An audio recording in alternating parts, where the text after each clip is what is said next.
Bonjour à toutes et à tous, bienvenue sur ce nouvel épisode d'Economics. J'espère que vous passez un bon week-end. Nous sommes le dimanche 5 mai, on est parti pour notre tour d'horizon de l'actualité économique cette semaine. Avant tout, notez que ce podcast est soutenu par Quorum l'Épargne. Cette entreprise indépendante comprend l'importance cruciale pour chaque investisseur de bien saisir les enjeux de ses choix financiers. Pour cela, il est essentiel d'être bien accompagné et de trouver un placement adapté à son projet et à ses besoins. Depuis 2011, Quorum l'Épargne a aidé 120 000 nouveaux épargnants à investir 7 milliards d'euros dans des produits d'épargne compréhensibles et performants, tout en étant connectés à l'économie réelle. Je précise que ces placements comportent des risques spécifiques, notamment celui de la perte en capital. Je suis très heureux car nous partageons une mission commune, déjargonner et vulgariser les principes de l'économie pour rendre l'épargne accessible à tous. Ce podcast parraine ceux qui décident de rejoindre Quorum l'Épargne. Si vous êtes intéressé par leur offre et que vous répondez aux conditions du parrainage, utilisez le code COSMOS, COSMOS, pour bénéficier d'une récompense de bienvenue. Allez, maintenant on est parti pour notre tour d'horizon de l'actualité économique et on commence par les prix des logements en région Île-de-France qui continuent de chuter. En fait, selon le dernier rapport des notaires du Grand Paris, les volumes de vente en région parisienne ont reculé de 28% sur un an entre décembre 2023 et février 2024. Seulement 27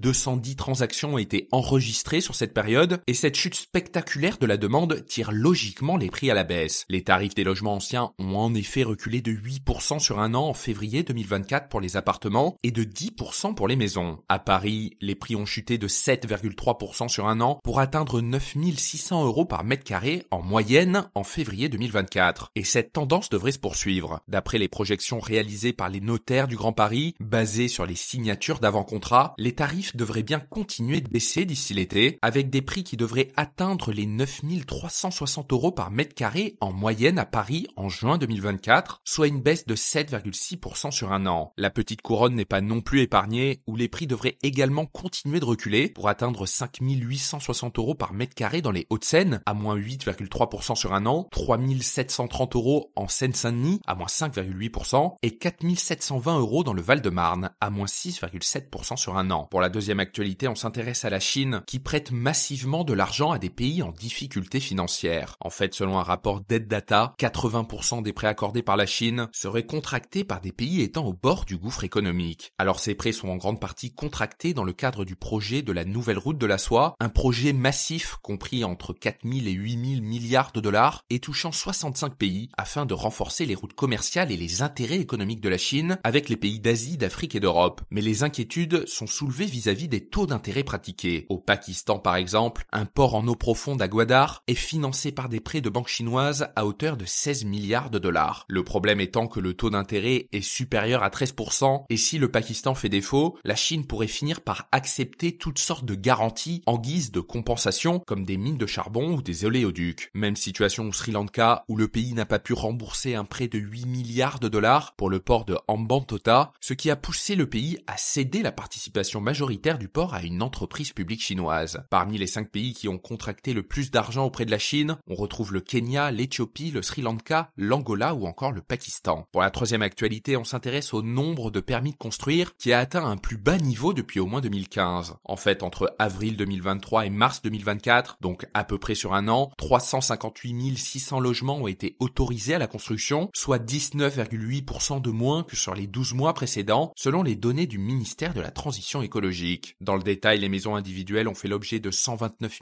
200 autorisations, soit une baisse de 22,2% sur un an, tandis que les logements collectifs ont obtenu 229 300 autorisations, à moins 18,4%. Et cela commence à avoir des effets sur l'emploi. En fait, la Fédération française du bâtiment craint 90 000 suppressions d'emplois d'ici fin 2024, puis 150 000 mi-2025. Les régions les plus tendues sont l'Île-de-France et Provence-Alpes-Côte d'Azur, qui ont connu des baisses importantes des permis délivrés, avec respectivement moins 26,1% et moins 28,8%. Par ailleurs, le nombre de chantiers commencés, qui suit traditionnellement celui des permis de construire, continue également de plonger, avec 283 200 mises en chantier entre avril 2023 et mars 2024, soit une baisse de 23,3%, un nombre historiquement bas. Cela s'explique naturellement par la hausse des coûts de crédit ces dernières années, qui ont anéanti la demande des ménages, mais aussi par la hausse de l'inflation qui a fait exploser le coût des matériaux. Pour la quatrième actualité, on s'intéresse au record historique de l'argent généré par les amendes routières. Ce sont 2 milliards d'euros qui ont été générés grâce aux amendes liées aux infractions routières en 2023, selon un rapport de la Cour des comptes. Et c'est une hausse de 7% par rapport à 2022. Alors ce nouveau record s'explique par les 4 4661 radars déployés sur les routes contre 4530 en 2022. Il s'agit du volume de radars automatiques déployés le plus important depuis la création du contrôle automatisé, précise la Cour des comptes, qui avance le montant de 747 millions d'euros de recettes contre 707 millions en 2022. Mais malgré ce qu'on pourrait croire, la France est loin d'être le pays avec le plus de radars, notamment si on compare à réseau routier équivalent. Pour une portion de 1000 km de réseau routier, la France détient en moyenne 3,4 radars. En Italie, pour la même distance, il y a 22 radars. Ensuite viennent la Belgique, le Royaume-Uni, la Suisse et l'Allemagne. Et concernant les recettes issues des amendes routières, la Cour des comptes annonce regretter que seulement 62% des crédits soient utilisés au profit d'actions liées à la sécurité routière. Le reste servant au désendettement de l'État français. Pour la dernière actualité, on s'intéresse à la culture financière où les Français obtiennent en la matière la note de 12,45 sur 20. D'après une enquête de l'OCDE, la France se classe à la 14e place sur les 39 pays ayant participé à l'enquête. L'Allemagne remporte la palme de la meilleure culture financière avec un score de 76 sur 100, suivi de la Thaïlande à 71 sur 100, de Hong Kong et de l'Irlande à 70 sur 100. La France, elle, se retrouve à 62 sur 100, juste en dessous de la moyenne de l'OCDE qui se retrouve à 63 sur 100. Ramenée à une note sur 20, la France se retrouve donc à 12,45 sur 20. Alors l'enquête évaluait à la fois les connaissances financières de base du grand public, mais aussi l'attitude face à l'argent, en matière d'épargne notamment, et le comportement financier face à des situations pratiques. Mais la France compte bien rattraper son retard. Depuis peu, une formation de 2 heures, baptisée Passeport EducFi, est généralisée à toutes les classes de 4e. Alors ce dispositif consiste à sensibiliser les élèves à la compréhension des principes d'établissement d'un budget, aux notions de compte bancaire, d'épargne, de taux d'intérêt, de crédit et de moyens de paiement,